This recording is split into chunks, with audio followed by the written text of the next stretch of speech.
রাগের মাথায় আপনি সন্তানকে বললেন তুই মর, ফেরেশতারা বলল আমিন। তোর ভবিষ্যৎ অন্ধকার, ফেরেশতারা বলল আমিন।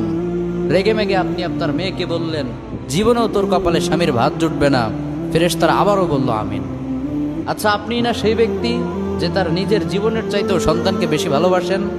আপনি না সেই ব্যক্তি যে তার সন্তানের জন্য হাসতে হাসতে নিজের জীবনটাও দিয়ে দিতে পারেন?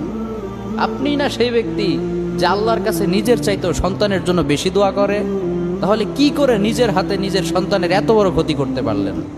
Doesn't make any sense. Common sense বলতে কিচ্ছু নাই আপনাদের?